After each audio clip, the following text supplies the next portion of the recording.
লন্ডনে ডক্টর মোহাম্মদ ইউনূস আর তারেক রহমানের বৈঠকের পর দেশের রাজনীতিতে বইতে শুরু করেছে সুবাতাস। অনেক শঙ্কা কেটে গিয়ে আগামী জাতীয় নির্বাচন প্রধান আলোচনার বিষয় হয়ে দাঁড়িয়েছে বলে মনে করেন রাজনীতির বিশ্লেষকরা। তবে তারা বলছেন বৈঠকই শেষ নয়, সামনে আছে নানা চ্যালেঞ্জ। এদিকে লন্ডনের বৈঠক নিয়ে জামায়াতে ইসলামী বলছে এর মাধ্যমে একটি দলের প্রতি অনুরাগ প্রকাশ করেছেন প্রধান উপদেষ্টা। প্রধান উপদেষ্টা ডক্টর মোহাম্মদ ইউনূস ও বিএনপির ভারপ্রাপ্ত চেয়ারম্যান তারেক রহমানের বৈঠক ঘিরে রাজনীতিতে অনেকদিন পর এমন উত্তাপ দেখল বাংলাদেশ। ফলপ্রসূ বৈঠক হয়েছে উল্লেখ করে এটাকে রাজনীতির জন্য ইতিবাচক বলেছে বেশিরভাগ রাজনৈতিক দল। তাৎক্ষণিক প্রতিক্রিয়ায় সন্তুষ্টি প্রকাশ করেছে বিএনপি। এবং সেই ক্ষেত্রে আমরা অত্যন্ত আনন্দের সঙ্গে করে জাতি। এদিকে বৈঠকের একদিন পর জামায়াতে ইসলামী বিবৃতি দিয়ে জানিয়েছে সেখানে একটি দলের প্রতি অনুরাগ দেখিয়েছেন প্রধান উপদেষ্টা।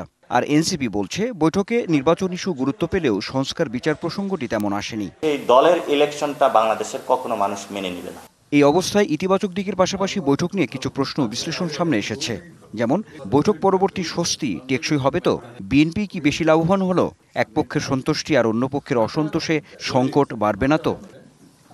গ্লিটারের টুইন লেমন ও অ্যান্টিব্যাকটেরিয়াল ফর্মুলা বাসনকে চকচকে জীবাণুমুক্ত করে আমাদের দেয় গ্লিটার গ্যারান্টি।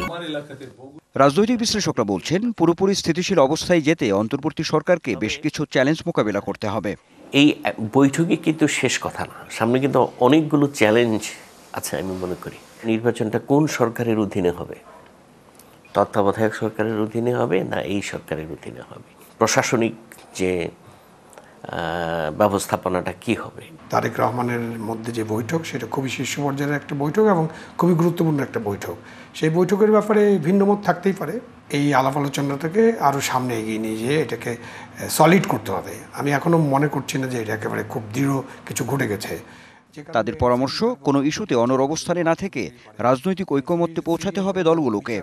একটা বিশৃঙ্খলা সৃষ্টি হবে, আবার একটা মব সৃষ্টি হবে, মবক্রের সৃষ্টি হবে, তারা হয়তো আরেকটা অভ্যুত্থানের চেষ্টা করবেন। জিনিসটা যেন এমন পর্যায়ে না যায়। ডেমোক্রেটিক প্রসেসের দিকে যদি আপনি না যান তাহলে তো আমি মনে করি যে দেশ আবারও ক্রাইসিসের মধ্যে পড়তে যাচ্ছে। একটা রাজনৈতিক ঐক্যমত তৈরি করা দরকার রাজনৈতিক দলগুলোর মধ্যে। এইটা যেন অস্থিতিশীল অবস্থা তৈরি করতে না পারে, এক্ষেত্রে সবাই সতর্ক থাকাটা খুব জরুরি। রাজনৈতিক সমীকরণের জটিল হিসাব নিকাশের ঊর্ধ্বে উঠে দলগুলোর মাঝে ছাড় দেওয়ার প্রবণতা এবং এ নিয়ে চর্চা করাও অনেক বেশি প্রয়োজন বলে মনে করেন রাজনৈতিক বিশ্লেষকরা। এই বিষয়ে একটা আন্ডারস্ট্যান্ডিংয়ে যাওয়া দরকার বলে আমি। Anwar Hossain, DBC news, Dhaka.